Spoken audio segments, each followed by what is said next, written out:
لیے یہ تعریف اسی خطیب سے ملی ہے جسے میں کہتا ہوں کہ خطیب منبر عرفان حقیقی، خطیب نہج البلاغہ، امیر المؤمنین علی ابن ابی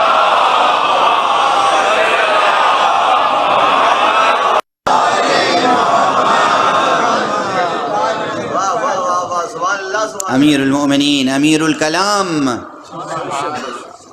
امام المتقین، امام الکلام،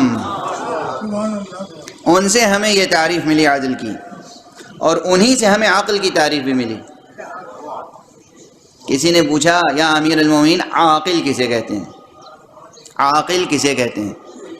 یہ دنیا میں عادل ہونے کا دعویٰ تو سب نہیں کرتے، عاقل ہونے کا دعویٰ تقریباً سب کرتے ہیں۔ کوئی بھی آپ کو غیر عاقل ملیں گے تو بہت،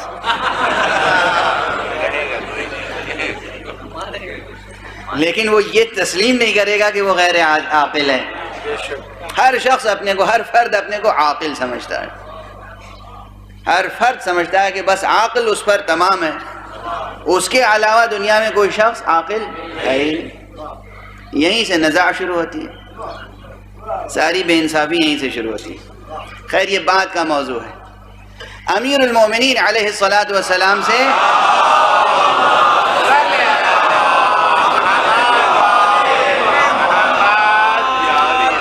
پوچھا گیا کہ یا امیر المومنین عادل کیا ہے؟ فرمایا عادل یہ ہے کہ جو چیز جہاں کی مستحق ہے وہاں رکھی جائے، یہ عدل ہے۔ کہا عاقل کون ہے؟ کہا عاقل وہ ہے کہ ہر چیز کو جہاں رکھی جانی چاہیے وہاں رکھتا ہے، وہ عاقل ہے۔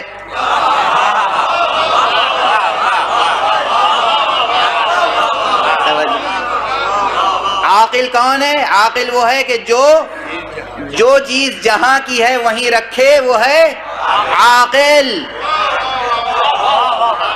توجہ ہے، جو چیز جہاں رکھنے کی ہے وہاں رکھی جائے، یہ ہے عاقل کا عمل۔ عاقل کی تعریف کی۔ فوراً سوال کرنے والے نے پوچھا کہ مولا جہل کی تعریف کیا ہے؟ کہا میں نے کر دی۔ اگر عاقل کی تعریف سمجھ گئے تو جہل کی تعریف واضح ہے، جہل اسی کی ضد ہے۔ جو چیز جہاں رکھی جانی چاہیے وہاں رکھنا عقل، چیز کا ہٹا دینا جہل۔ توجہ ہے، جو چیز جہاں کی مستحق ہے وہاں رکھنا عادل، وہاں سے ہٹا دینا ظلم۔ تو معلوم ہوا کہ ایک لحاظ سے عادل اور عقل کی تعریف متحد ہو گئی۔ جسے عادل کہتے ہیں وہی عقل، جسے عقل کہتے ہیں وہی عادل۔ اسی لیے میں نے کہا تھا کہ عدل و علم و عقل میں کوئی فرق نہیں رکھا جا سکتا۔ توجہ ہے، لیکن یہ بات سمجھائے گا کون؟ یہ بات بتائے گا کون؟ یہ کوئی اور نہیں بتا سکتا، یہ وہی بتا سکتا ہے جو فطرت آشنا ہو۔ کسی اور سوچ سے، کسی اور منبع سے یہ حقیقت نہیں مل سکتی۔ مسئلہ منبع کا ہے، مسئلہ سرچشمے کا ہے۔ کسی شاعر کے کلام کو سرچشمہ بنائیں گے، مشکل حل نہیں ہوگی۔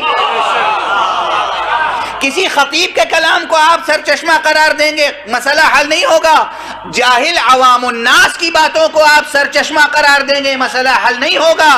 وحی الہی مسئلہ حل کرے گی، یا وہ افراد مسئلہ حل کریں گے جو وحی الہی کا معصوم بہ کر ہیں؟